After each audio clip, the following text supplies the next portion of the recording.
Solomon, we know that he was the wisest man on earth. He had riches beyond measure. He was just the man. He built the temple. He had unrivaled wisdom. He had unlimited pleasure, accomplishments, and an unimaginable wealth. As we see in chapter 1, verses 16 and 18, he said, I came wealth in mine own heart, saying, Lo, I am come to great estate, and have gotten more wisdom than all they that have been before me in Jerusalem. Yea, my heart hath great experience of wisdom and knowledge. And I gave my heart to know wisdom and to know madness and folly. I perceive that this is also is vexation of spirit. For in much wisdom is much grief, and he that increases knowledge increases sorrow. So we see that he had unrivaled wisdom. He also had unlimited pleasure. In chapter 2, verses 1 to 3. I said in my heart, Go to now, I will prove thee with mirth. Therefore enjoy pleasure, and behold, this also is vanity. I said of laughter, it is mad, and of mirth, what does it? I sought in my heart to give myself unto wine, yet acquaintance in mine heart with wisdom, and to lay a hold on folly, till I might see what was that good for the sons of men, which they should do under heaven all the days of their life. He had also many accomplishments. Verses 4 to verse 7. I made me great works. I builded me houses. I planted me vineyards. I made me gardens and orchards, and I planted trees in them of all kinds of fruits. I made me pools of water to water therewith the wood that bringeth forth trees. I got me manservants and maidens, and had servants born in my house. Also I had great possessions of great and small cattle, above all that were in Jerusalem before me. Unimaginable wealth. In the verse 8, I gathered me also silver and gold, and the peculiar treasure of kings and of the provinces. I get me men singers and women singers, and the lights of the sons of men, as musical instruments, and of that of all sorts. So I was great and increased more than all that they were before me in Jerusalem. Also my wisdom remained with me. And whatsoever mine eyes desired, I kept not from them. I withheld not my heart from any joy. For my heart rejoiced in all my neighbor, and this was a portion of all my labor. So we see all the things that Solomon had. He was a king. Usually a king, no one questions it. Whatever he wanted, whatever he desired, he had it. And despite him having all these things, and despite his life being filled with all these things, he considers himself an empty king. You see, here, in Ecclesiastes, he is old and he is reflecting back upon his life. And in Proverbs, he was a middle-aged man, and he was just at the height of his power at Proverbs. And he asked the Lord for wisdom, and the Lord blessed him continuously greatly because he asked for wisdom. And the Lord blessed him in great and mighty way. But here, he is old and he's reflecting on his life. And he's kind of like picture like a grandfather. And that's the way I picture it, because my grandfather, I like talking and sitting down with him and talking with him. And he always tells me about when he was young and all those stories. And what he did, the regrets that he's had, the triumphs, all the things that he enjoyed doing, all the things that he regrets doing. And here, Solomon is of old age, and he realizes that all was vanity and vexation of spirit. And why? He had unrivaled wisdom, unlimited pleasure. He had all these accomplishments, unimaginable wealth, and yet he was not happy. In chapter 2, verse 17, he said, Therefore I hated life.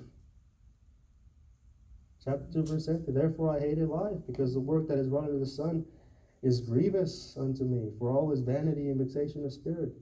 He had worked and he had obtained all these wonderful things that before the eyes of men, Solomon had it all. He had everything that one could desire. And yet he was empty. He was not satisfied. He was not happy. Why? Because he was looking for happiness in all the wrong places. Amen. In all the temporary and all the things that this world has to offer. He put all his effort into things that will soon pass away. Amen. And he just put his effort into so much, and he was old, and he was looking back, and he was just saying, all vexation, all vanity. And what a sad thing to reach that age and just be, wow, I basically wasted my life. And It's just vanity. It's something that is not particular, something that is altogether worthless, but it's something that is best only a fleeting value. It is only for a short time, temporary significance. And so when you compare with eternity, it is absolutely nothing. It's just small.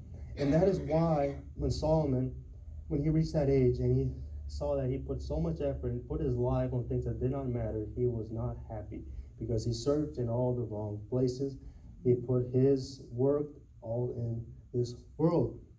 And he said here, the rivers, for example, in verse 3 to 7, when he's talking about the sun, the wind, and the rivers, how they're always in constant motion, how they're always moving, and how they always cycle of coming and going the same way, It's just tired. It's just things over and over. It's just nothing that he did, it just never satisfied him. And he also said, there's no human is ever remembered in history. He doesn't necessarily claim that no human is ever remembered in history. In verse 11, he says, verse 1, verse 11, he says, there is no remembrance of former things, neither shall there be any remembrance of things that are to come with those that shall come after. He was just saying, not necessarily that no human is ever remembered. In history, we'll remember people, for example, Christopher Columbus. In 1492, Columbus sailed the ocean blue. Is that right? Okay. Yes, I got it. I passed, But it's his history. We remember George Washington. We remember that. The thing is that all this fame, all the glory has no lasting significance. Anything that you really put into this world will be temporal. And Solomon here was reflecting on that. Now, and one thing that is very important for us is to realize, where are we putting our lives to? In this world, on things that are temporal or things that have eternal value. Solomon here, he realized that he basically wasted his life. It's just, we just only have such a short amount of time to live. My roommates and I really thank the Lord for them. And my roommates are Steve, Grayson, Andy, and Michael. So we're 5 in the room, and man, it's just a blast. But we always talk about things, we talk from Bible to, about family, whatever the case may be, we're always talking about it. And I don't know how it happened, or how the conversation came up, but we started talking about we're getting old. Old. And when you look at me, it's like, come on, you're old. You're just starting up. No, but we started, the way it all started is because we were talking about, I'm 19 years old. And, we're talking about, hey, in case, let's say we just live till 75 years of age. 75 years old. It's a good number, 75. I'm 19. In 11 years, I will be 30.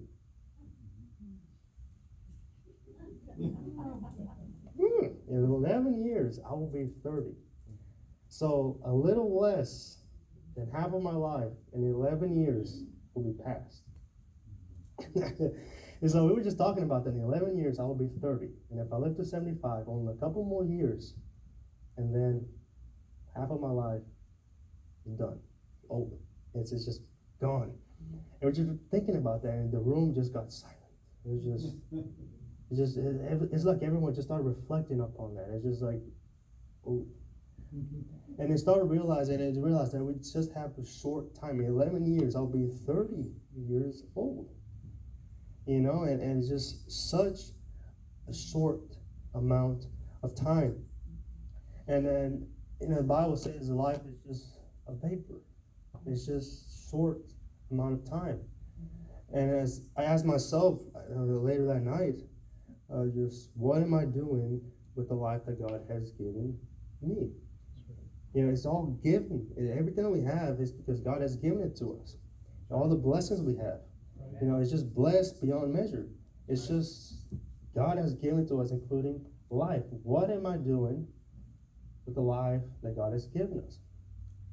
Solomon here, you see how he started out very, very well, seeking the Lord for wisdom, and God blessed him tremendously. But he later strayed off and started worshiping idols. And it's just, what am I doing with my life? And see how he pursued all this worldly things and put all this effort into worldly things, and then to reach the end of his life and just say all is vanity and not be very frustrated to the point where he's saying he hated life. And I said, I do not want to be that way. And it made me realize just a short time, what are we doing the life that God has given us? Another thing is that who am I looking to? The Bible says looking unto Jesus. It's very easy for us to take our eyes off the Lord. The world has so much to offer in terms of, fleshly things. It just offers you so many things, distractions. And for us, it's so easy to just take our eyes off Jesus and put our eyes on something else. And so many problems that we have in our lives, so many times we stumble and fall in life, is because we take our eyes off the Lord. Take our eyes off where it should be. I mean, we can't look into, 100% in two places at the same time. I can see my hand here, and I can see a little bit what's going on here, but I cannot concentrate. I can't read a book here and look at Brother Alex. I just can't. It's not multitasking. It's like, we can go multitask to some part, but not entirely. So we can't put our eyes on the world and then put our eyes on Jesus. Can't put one foot here, put the other one. You see, they're cold or hot. We can't just be in the middle and just try to, expect everything to be good, to be all right. So it's just short time Lord has allowed us to have. And then later learned a lot of things, and just this about Solomon. And he had all these things, that he was an empty king because he was living with no regard to God. And it's just, turn with the 1 John. 1 John, please, turn with me there. Good place there, Ecclesiastes. So 1 John chapter 2. 1 John chapter 2, verse 2, verse 15 to 17. Pretty familiar. It says, love not the world, neither the things that are in the world. If any man love the world, the love of the Father is not in him. For all that is in the world, the lust of the flesh, and the lust of the eyes, and the pride of life is not of the Father, but is of the world. And the world passeth away, and the lust thereof, but he that doeth the will of God abideth forever. Love not the things that are in the world. One of the things that I find myself doing quite, frequently, is trying to take our eyes off and see what others are doing. And taking our eyes off Jesus is something that we should not do, and something that will bring much danger to our lives. One thing that we as children of God tend to do, is try to become like the others, try to blend in. For example, the Israelites, when they went to Mount Sinai, they wanted a calf like the other nations. And they also wanted a king like the other nations. The things that we have Christians want is we sometimes want to become like the world, like everybody else. For example, Samson in Judges chapter 16. So please turn me over there, Judges chapter 16. Judges chapter 16. So Samson was not like any other man. He was strong. He was set apart. This chapter 16. And we see that in verse 7, 11, and 17, this phrase here says, be like any other man. In verse 7, at the very end, it says, Sam said unto her, if they bind me with 7 green withs that were never dry, then shall I be weak and be as another man. Verse 11, says, and he said unto her, if they bind me fast with new ropes that I have occupied, then shall I be weak and be as another man. Verse 17, he that told her all his heart, and said unto her, there shall not come a razor upon my head, for I have been a Nazarite unto God from my mother's womb. If I be shaven, then my strength will go from me, and I shall become weak and be like any other man. You see, Samson was not like the others. He was a Nazarite, and so from birth, and he was not like the others. Now, the devil, what he tried to do is try to make us become like any other man. That's what he wants to do. He doesn't want us to be distinctive. He doesn't want us to make a difference. And we can see that Delilah was trying to convince Samson to tell her where his strength lied, and he's where he got his strength from. And the thing is that Delilah, and she didn't necessarily want to kill him. She didn't want to. She wanted to make him neutral, take away his distinctiveness, to make him. We see that Samson lost, his distinctiveness when he was sleeping. And that's another thing that really got into me when I started looking into life of Solomon and really the life of Samson is stay awake. Life is just short. And sometimes we as Christians tend to drift off and just slack off in our personal walk with the Lord. We're trying to sleep it off, or it's okay, or I'm good here. I just read my Bible here. It's enough. And we're just content with just being a good enough Christian. And we should always strive to, like the Bible says, to run the race. To look at Jesus, looking upon Jesus, the author and finisher of faith, looking up to Him. But we run, and we're running a race. It's not just jogging. It doesn't say jog. I wish, because I don't like running. It's just my coach. When I played soccer, he make me run like laps around the field. And correle. So you go out there and you're running, and I didn't like running. The Bible says running the race with patience, and it's just not jogging. It's not it's not just plodding along. And sometimes that's the way we are in our Christian life. We kind of slack off. We kind of go to sleep. And we're just content with just being there and just, okay, I'm a Christian, I'm saved, praise the Lord, and that's it. No, keep going on. It's just run. It's just like here, Samson, he fell asleep. And what happened? They chopped his hair off, and now he was in prison. You see, he fell asleep. And Delilah wanted to make him neutral, take away his distinctiveness. And that's what the world does. She didn't love him. She didn't love him. She just wanted to use him. They told her, hey, I will pay you a certain amount, silver payment thing in silver. I'll pay you a certain amount if you will tell us Samson and just deliver Samson unto us. So she didn't love him. She just was doing it, to gain, for her own gain. That's what the world does. The world doesn't love us. It doesn't, what does the world want? It doesn't want us. It just wants to use us, gain us, use us for its gain. And once we're all done, and once we're all like Solomon, and we see that, oh, I wasted my life and I put my effort in all these temporal things, then the world would just spit us out. She would just spit us out. That's all the world does. There is no joy in the world. There's no happiness in it. It's just, the devil just wants us to take away our distinctness. Just take away, make us fall asleep. Just make us look for things that are completely temporal. The Bible said we should be redeeming the time. It's just time is short. Ephesians 5:15-16. Please turn me there to Ephesians chapter 5, sorry.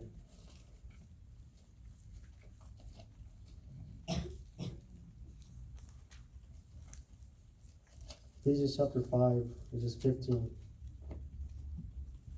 and 16.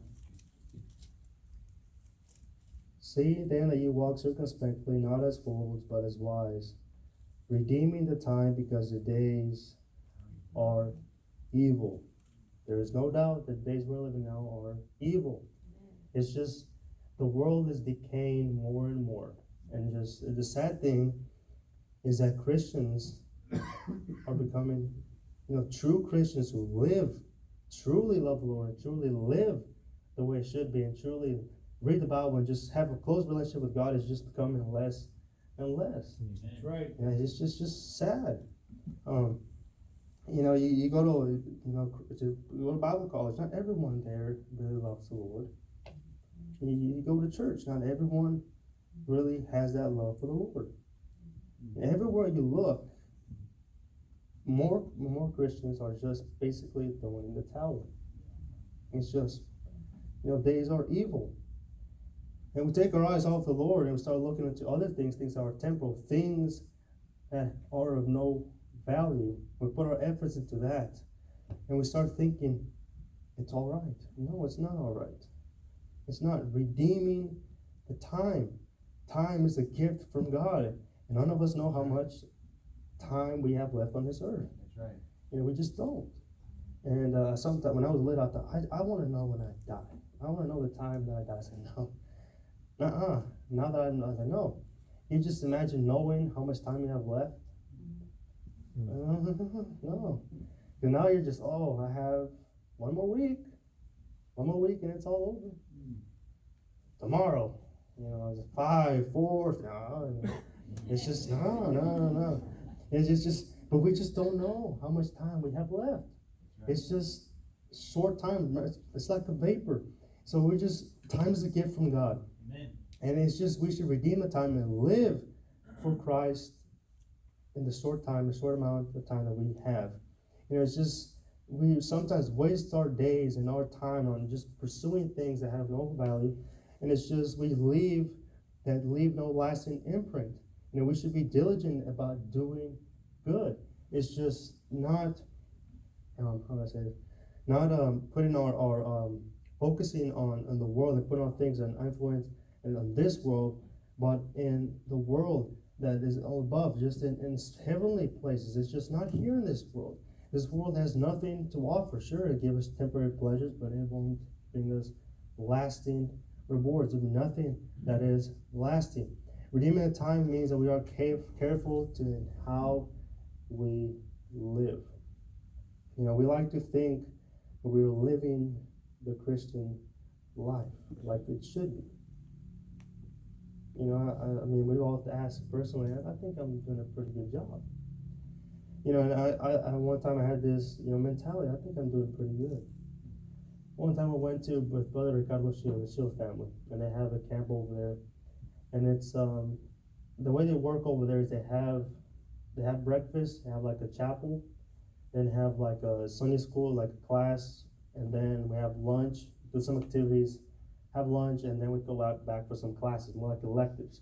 And one of the electives they had there that I chose was La Fe por la cual vale morir. Faith that is worth dying for. And that class was about, people that had been martyred for their faith.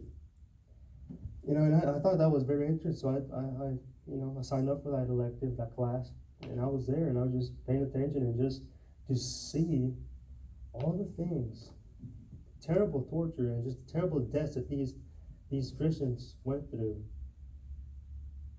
Just they lived for Christ and they also died for Christ. And I was there, my own, self-little world, and I think I'm doing a good job. I think I'm doing a good job living the Christian life. That's a dangerous position to be with, all prideful. And then God really started tugging at me, and he really asked, I think Brother Ricardo asked that question, would you be willing to die for Christ? Of course, sure. Yeah, I'd be willing to die for Christ. Yeah. But then it really hit me. That question really hit me. It's just, are you willing to die for Christ? Yeah. But are you really living for Christ? Mm-hmm. How in the world are you going to die? What makes you think that you're going to die for Christ and be willing to go through all that terrible punishment? They were just brutally killed. It was just terrible. What makes you think you'll be able to do that if you're not even living Christ? That's right. Preach it. It's just sad. And that really got to me. It's just like we want, I'll die for Christ. I've been willing to die for Christ. We're not living sometimes like we should be. What makes us think that we'll be able to, be willing to die for Christ? We're not even living for Him. It's just, I'll do it. I'll go to the end. Do it now. It's just, we're just so afraid, what the world will think. We put our eyes on what Pancho says, what is he saying? What does she think? It's just what is people? What is the world? Blah, blah, blah. Put our eyes on temporal things. And we start thinking about what they want and say, no, live for Christ. Amen. It's just, that's the only thing that will matter. The only thing that will really bring true joy and happiness. Just stay awake. Don't go to sleep. Keep going forward. It's just, don't put your eyes on temporal things of this world. Put on Jesus. And that's the only thing that really matters. You know, Amen. sometimes we think, oh, yeah, you know, it's just, I've been willing to die for Christ. You know, it's just, are we living for Him? Are we doing things? Are we working for eternal things? Are we really sharing the gospel? Are we, or are we afraid of, you know, of being criticized for a Christian life, for a Christian walk with the Lord? You know, many people, they just give up, throw in the towel because, oh, so and so don't really like it. You know, so many